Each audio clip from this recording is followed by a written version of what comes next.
agora eu vou chamar a nossa próxima palestrante, Bárbara Buri, que tem 29 anos, é formada em licenciatura em História, é pesquisadora, social media, atriz e percussionista, e o tema dela é Harmonizando o Futuro, a construção de uma paz global. Bárbara, seja muito bem-vinda, a palavra é sua. Boa noite. Olá, pessoal.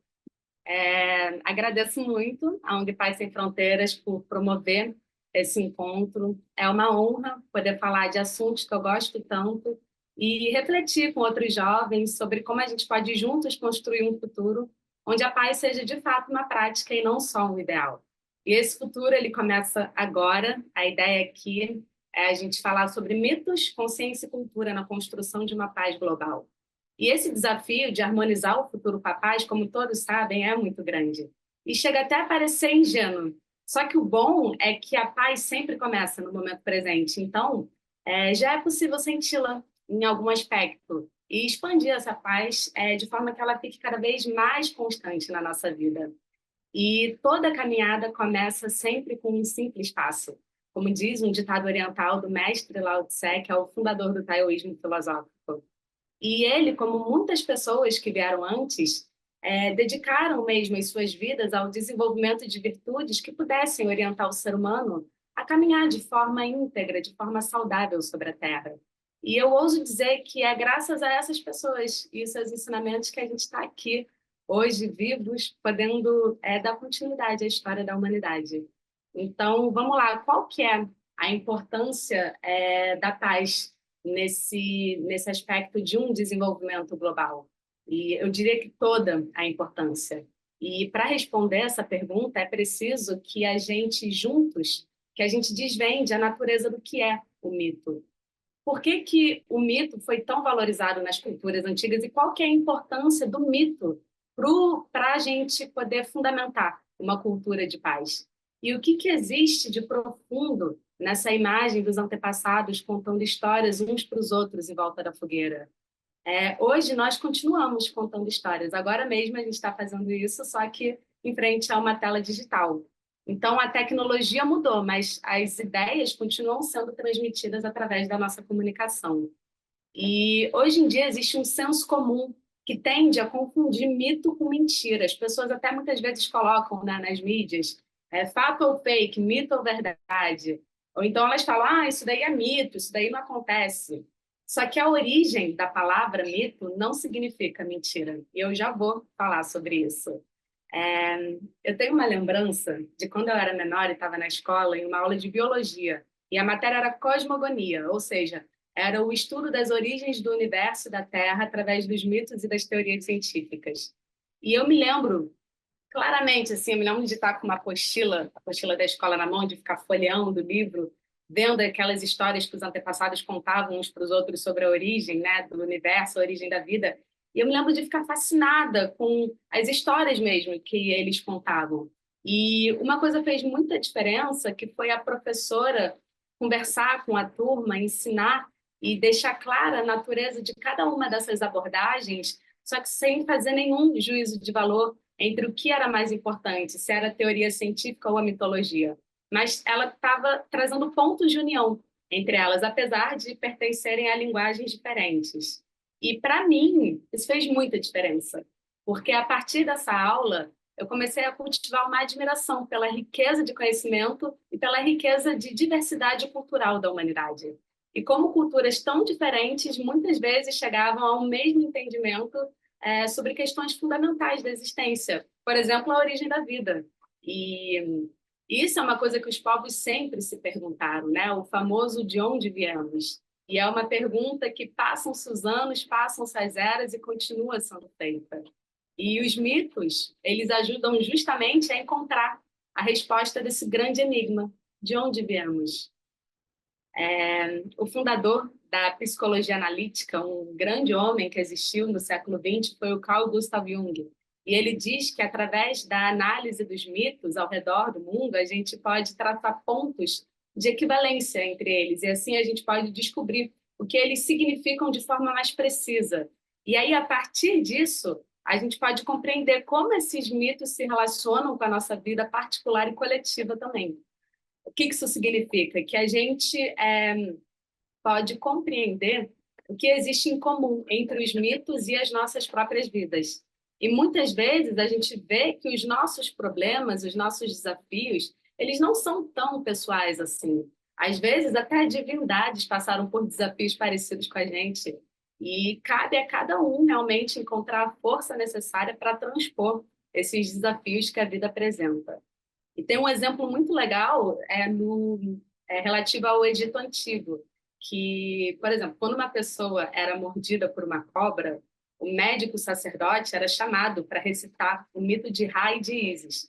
O que esse médico fazia? Ele tirava da biblioteca um manuscrito sobre esse mito e contava a história de que um dia Ísis fez uma cobra, escondeu ela na areia, e aí o deus Ra, que é filho de Ísis, acabou sem querer pisando na serpente, e ela mordeu o deus, então ele sofreu uma dor terrível, chegando próximo da morte. Mas então os deuses fizeram Ísis produzir um encanto para retirar o veneno do corpo de Ra. Então esse deus se curou. Então o sacerdote contava essa história para o paciente e a intenção era que esse paciente se impressionasse a ponto do seu corpo ficar receptivo para a cura. Lógico que a gente está falando de outra civilização, era outra forma de pensar, outra forma de viver, mas nós temos pontos em comum com essa cultura, com os egípcios. E olha que interessante, de acordo com um mitólogo e pensador chamado Mircea Eliade, do século XX, o mito ele conta uma história sagrada. Ele relata um acontecimento ocorrido no tempo primordial, o tempo fabuloso do princípio, o eterno agora, onde tudo acontece. Como assim, né? O que significa isso? Os mitos, eles não se referem somente ao passado. Eles se referem ao que está acontecendo o tempo todo. São histórias que estão fora do tempo cronológico, que é o tempo do relógio, essa forma linear que a gente mede em dias, meses, anos. Os mitos, eles dizem respeito à essência do ser humano. Por isso que eles atravessam eras, passam por choques culturais e continuam sendo contados, mesmo não sendo fatos históricos. E existe algo em comum, então, que permeia toda a humanidade. E eu fiquei de falar sobre a origem da palavra mito. Ela tem duas etimologias, uma grega e outra latina. Do grego vem de mitós. Aqui, até escrevi uma plaquinha aqui para mostrar para vocês. Mitós significa discurso, mensagem, palavra. Do latim vem de mutus, essa palavra aqui, que é a mesma etimologia da palavra mudo. Então, se refere a um silêncio, a algo não dito, a uma mensagem oculta que precisa ser desvendada. E aqui a gente encontra uma chave importante, que é a compreensão da história do mito como uma mensagem simbólica, ou seja, uma mensagem que possui significados mais profundos do que aquilo que a gente enxerga à primeira vista na superfície. Então, os mitos, eles falam dessa grande busca do ser humano pela verdade e narram os estágios dessa busca. Muito interessante isso. Existe um psicólogo e também um mitólogo brasileiro, o nome dele é Antônio Farjani. Ele tem um livro maravilhoso que se chama Linguagem dos Deuses. Nesse livro, ele afirma que, queiramos ou não, os mitos não falam a nossa linguagem cotidiana. E o fato, gente, do mito ter uma linguagem simbólica e não literal faz toda a diferença. E a sociedade moderna, vou fazer uma crítica agora, é uma sociedade extremamente racional, lógica, científica, e acabou valorizando muito a racionalidade, que a gente pode chamar de logos, e deixou o mito de lado. Isso aconteceu, inclusive, com o nascimento da filosofia, com Tales de Mileto, justamente em uma busca de compreender a origem do universo das coisas. Então, fez essa separação entre logos e mitos. E esse pensamento racional, ele não é ruim, pelo contrário, ele é super importante, ele é fundamental. O que seria de nós se até hoje pensássemos que a gente nasceu de Adão e Eva, né? Inclusive, vejam só, existem pesquisas que apontam que as mais antigas criaturas parecidas com humanos, a origem delas se encontra mais de 1 milhão de anos antes da data bíblica da criação divina do mundo. Então, graças às pesquisas científicas, a gente sabe que a origem da humanidade está relacionada a processos evolutivos ao longo de milhões de anos e envolve vários fatores biológicos, ambientais, fatores genéticos, por aí vai. Porém, se a gente se guiar só pela nossa racionalidade, a gente fica incompleto. Ela é importante, ela é fundamental. Só que é só uma das várias faculdades humanas que a gente tem à disposição para estudar e viver a realidade. E com isso, o ser humano, de forma geral, acabou perdendo uma sensibilidade de compreender a natureza simbólica da vida, essa linguagem simbólica. E aí muitos se sentem perdidos, se sentem desconectados da própria essência, porque não conseguem interpretar as pistas que a vida disponibiliza para que encontre esse sentido de ser, esse propósito. E essa incapacidade de interpretar símbolos, eu falo que é como segurar um mapa do tesouro sem conseguir decifrar as instruções que esse mapa dá. Então, é um mapa que tem vários ícones, tem várias imagens, tem vários trajetos que fornecem pistas do que a pessoa deve fazer, para onde ela deve ir. Só que, se a gente não sabe ler esse mapa, esses símbolos que a vida fornece no nosso cotidiano, às vezes até nas mais simples situações, se isso não acontece, a gente fica incapaz de interpretar os acontecimentos, a gente fica desorientado. E às vezes, por sincronicidade, por sorte do destino, pelo nome que se queira dar, às vezes a pessoa até encontra aquilo que é relevante para si, só que não considera o fato importante. Então, o que acontece? A pessoa banaliza a própria vida e deixa de lado, muitas vezes, algo que era importante para o desenvolvimento dela. Então, os mitos, eles têm essas pistas que a natureza dá sobre a própria vida humana. E aquilo que os seres humanos têm em comum se revela nos mitos. Eles são histórias das nossas vidas, não de forma literal, mas como expressões simbólicas dos acontecimentos, das experiências que a gente vive, daquilo que, em geral, nos faz sentir vivos. E, então, algo muito importante que eu considero muito assim é que os mitos eles ajudam a gente a encontrar o sagrado da vida. E sobre isso, o mitólogo Mircea Eliade ele diz que o sagrado é a função de dar sentido. Ou seja, através do sagrado a gente encontra o sentido de uma realidade significativa, mais profunda, que vai além das aparências, que vai além de um materialismo egoísta que só pensa em si, que ignora o fluxo natural da vida. E existe uma máxima que diz que quando cada coisa está em seu lugar, não existe mal no universo.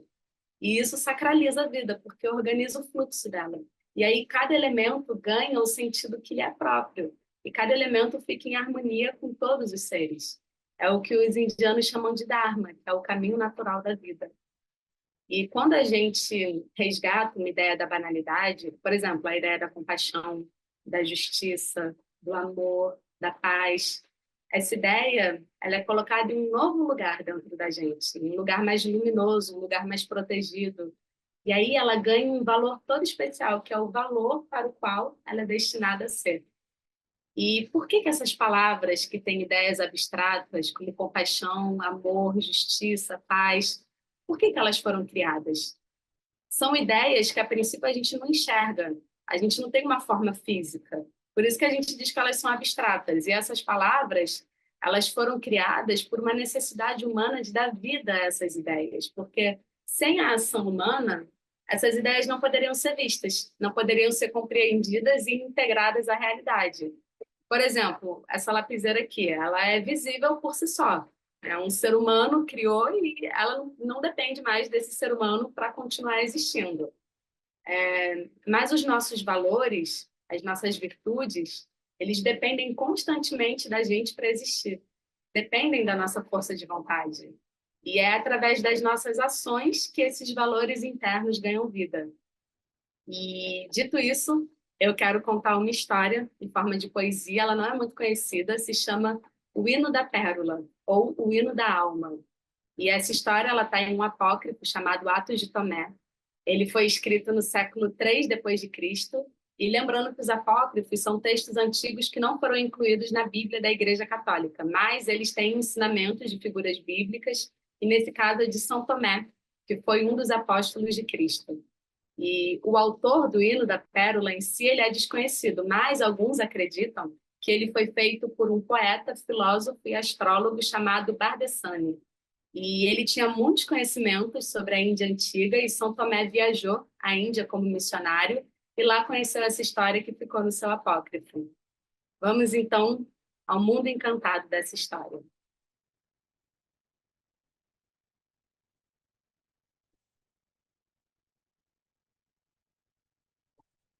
Em algum lugar no Oriente existe um país maravilhoso, minha pátria. Lá eu era o filho do rei e vivia perto de meu pai. Mas um dia recebi a missão de partir sem meu manto real para o Egito tão distante, lá onde mora a serpente, que guarda o tesouro perdido, que brilhava outrora magnífico em meu reino. Dormi e esqueci de onde vinha. Meu pai e mãe ficou preocupado, mas uma águia saiu voando, mensageira da luz, a me trazer uma carta e a consciência da realidade.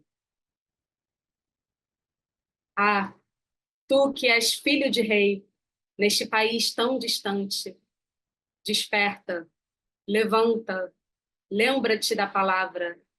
A pérola te espera para ser libertada. Cumpre tua missão. Veste novamente teu manto real. Como uma voz interior, a carta me despertou e me deu novo impulso para realizar a tarefa. Pus-me a caminho para encontrar a pérola e, simplesmente, invocando a luz, consegui romper o poder da serpente. E então peguei a pérola. Quando a viagem terminou, recebi o manto que toda alma errante deseja ardentemente. Tendo voltado ao meu reino, meu pai e mãe me acolheu, e a pérola brilhava como um novo sol. Essa é uma das poesias mais bonitas que eu já ouvi na minha vida, e é uma história mitológica, porque fala da jornada do ser humano em busca da essência, em busca da verdade, em busca de algo mais sutil e mais profundo, que ele precisa descobrir para se libertar das ilusões daquilo que ele não é, em busca de ser o que ele é, e o que ele sempre foi no tempo da eternidade, que é o tempo do eterno agora, o tempo do mito. E vocês percebem que cada um de nós tem algo desse herói que se esqueceu de onde vinha, que se sente distante de casa e que em algum momento da vida sente o chamado para uma jornada interior, uma busca da verdadeira essência e propósito. E como o herói da história, quantos de nós já nos perdemos nas distrações do mundo? Quantos já nos esquecemos dessa conexão com o que realmente importa, com aquilo que é o mais precioso na vida? E assim como o herói desperta para a realidade da sua missão e se empenha na busca da pérola, cada um de nós também pode despertar para a nossa natureza profunda, essa natureza que diz respeito a quem nós somos, e assim faz a gente cumprir o destino da nossa vida.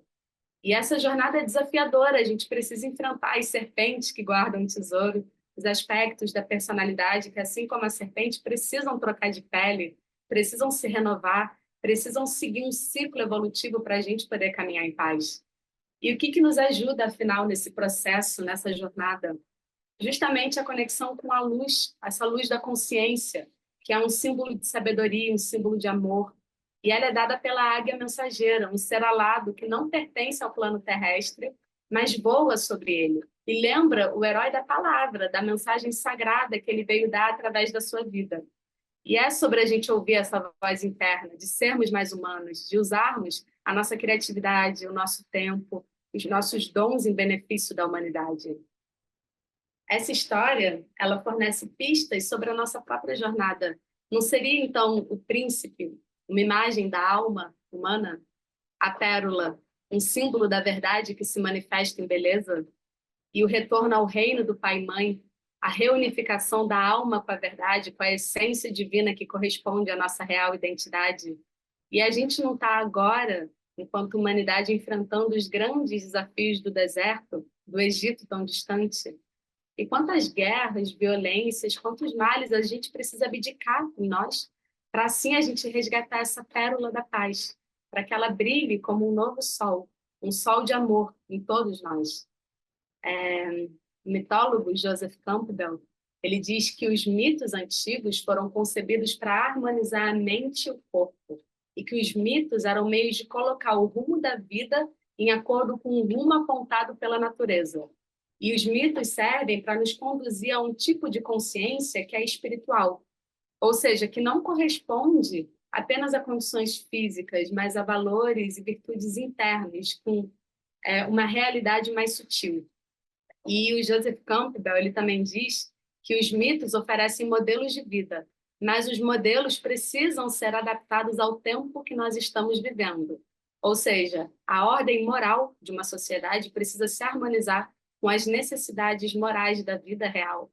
Isso é de fundamental importância. Eu, assim como muitos, nós acreditamos que a paz ela é uma necessidade moral da vida real, do tempo que a gente está vivendo, porque se não houver paz, não haverá vida. E através das guerras, das dominações, pelo medo, pelo terror, pela crueldade, a gente vê como isso é claro. E sobre isso que eu tenho aprendido com os mitólogos e pensadores é que as sociedades tendem a interpretar os mitos de forma literal. E os mitos são os pilares das civilizações, dos seus poderes, das suas condutas, e são eles que fundamentam as culturas através das imagens e das mensagens que ficam no subconsciente do povo. E muitas vezes os seres e eventos míticos, eles são considerados e ensinados como fatos. E isso pode reforçar posicionamentos e condutas que não correspondem mais com as necessidades morais do nosso tempo. E isso pode impedir um olhar mais generoso, inclusivo com a vida, com a diversidade dela. E é exatamente por isso que é tão importante que a gente compreenda essa natureza simbólica do mito como algo que não se encontra em um passado histórico, mas em um presente cuja natureza é interna. E o paraíso, nesse sentido, ele não se encontra em um futuro distante, nem se encontra em um passado que se refere ao início da humanidade. O paraíso ele está dentro de nós, de cada um de nós. E ele é para todos, e é possível acessá-lo pelo caminho e pela sabedoria do coração. O coração, ele age como uma ponte que conecta o mundo de dentro com o mundo de fora, o mundo das ideias com o mundo dos sentidos, da realidade visível. Então, o mito tem essa importância fundamental e, com isso, eu quero dizer que o futuro que eu desejo para a humanidade é um futuro em que ela esteja em paz consigo mesma, que a gente esteja em paz conosco mesmos e que a gente valorize a diversidade cultural, a beleza daquilo que é diferente e que, portanto, é único também. E eu desejo um futuro em que a tecnologia seja utilizada como meio da gente se conhecer melhor enquanto povos e não da gente se destruir, para a gente descobrir outras histórias, ampliar o nosso olhar, fortalecer, criar novos vínculos de amizade que nos inspirem a desenvolver a nossa humanidade e a nossa liberdade. E eu quero também um futuro em que o conceito de família não seja só biológico, que a gente consiga enxergar cada pessoa como alguém da nossa família. E eu desejo também viver em um mundo em que o ser humano compreenda que é um, que a separação é só uma forma de organização, mas que todos temos uma ligação intransferível com a vida na sua totalidade. E não há, portanto, razão da gente se achar separado do todo. E falando mais, né, sobre esse futuro que eu quero colocar para todos vivermos, é um futuro em que a ciência não exclui o mito e o mito também não exclui a ciência, que ambos possam se relacionar e acrescentar benefícios para a nossa realidade. Porque através desse estudo dos mitos, dos nossos sonhos, a gente compreende e se relaciona melhor com as nossas forças internas, com aquilo que faz a gente se sentir vivo, se sentir inteiro.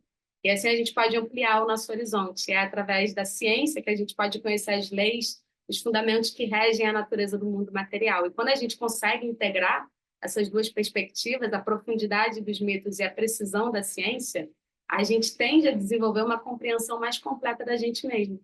E assim a gente pode se permitir viver de uma forma mais autêntica. E é através da paz, justamente, que a gente reconhece a beleza da vida. E quando a gente consegue alinhar nossa mente com o nosso coração, a gente ganha força para trilhar e aproveitar a vida de uma forma muito mais luminosa. E em virtude disso, a gente também consegue escrever a nossa própria história de forma original, sem medo das sombras do passado. E a gente pode então escrever histórias que revelem beleza, em que os desafios sempre acrescentem algo de positivo, algo de inspirador, algo de unificador que gere paz interna e, portanto, também paz global.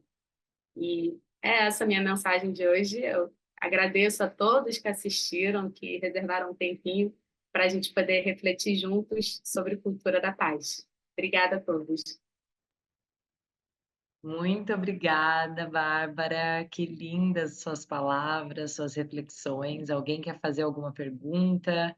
Quer falar alguma coisa? Trazer alguma contribuição? Fiquem à vontade para abrir microfone, para mandar no chat. É muito legal quando quem está assistindo entra na roda também para falar como reverberou essas palavras.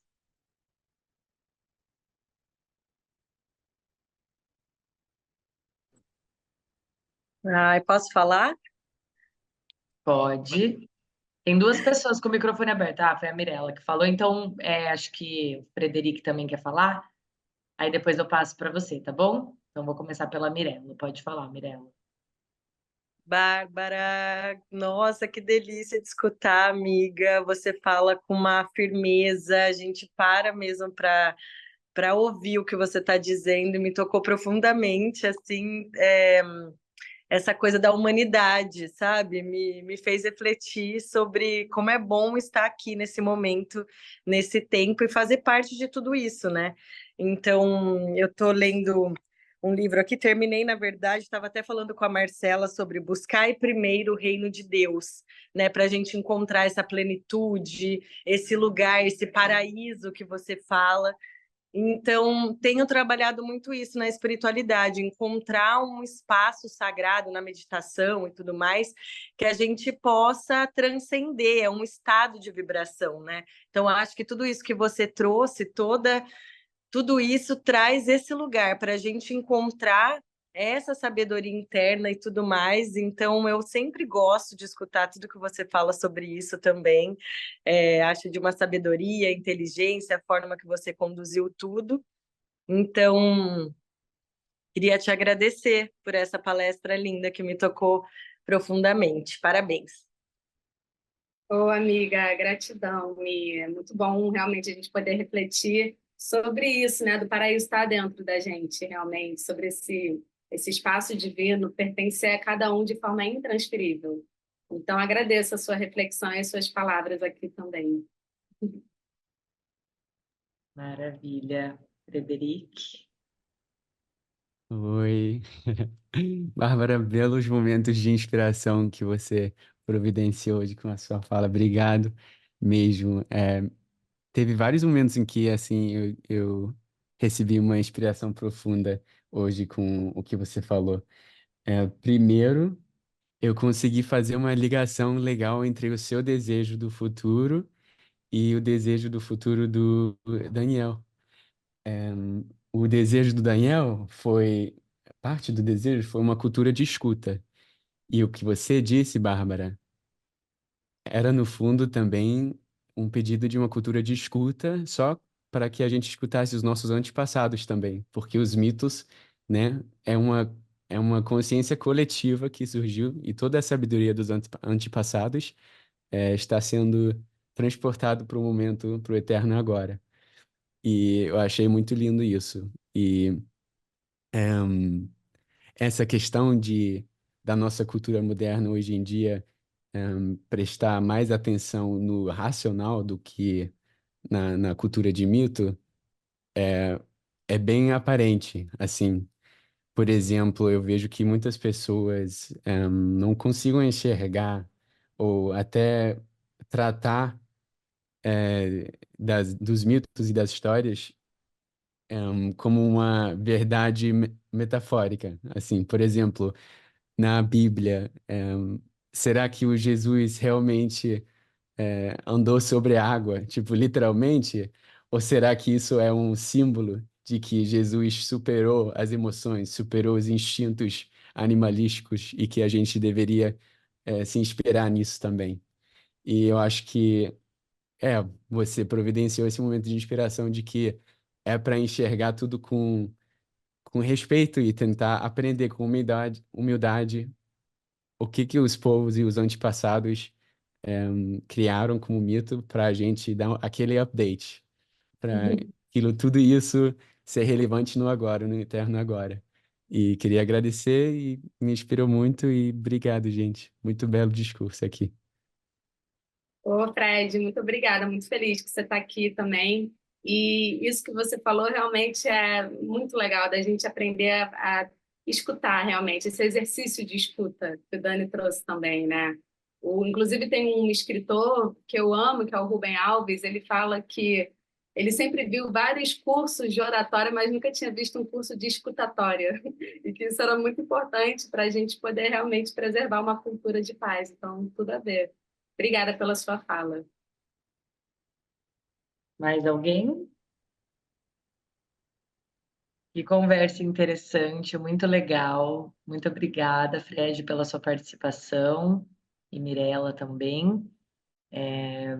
Bárbara, muito grata pela sua reflexão, pelo que você trouxe aqui para a roda, para a construção desse pensamento na cultura de paz, todo esse estudo histórico, né? E trazer assim, a gente tem conversado aqui ao longo desses dias, eu estou sentindo que em várias falas, talvez em todas, a gente está trazendo isso da importância de, para olhar para o futuro, a gente precisa olhar para o que já passou. Para construir o futuro, a gente precisa se fortalecer nas culturas que vieram antes de nós, e isso é de uma riqueza, de uma grandiosidade, e tem sido muito bom refletir sobre tudo isso. Então, quem não assistiu às palestras dos outros dias, as gravações do primeiro dia já está disponível, do segundo dia eu vou disponibilizar hoje e as de hoje também. Então, assistam, porque muitas falas trouxeram essas questões. Então, obrigada, Bárbara, por você ter contribuído ainda mais para essa teia de pensamentos aqui.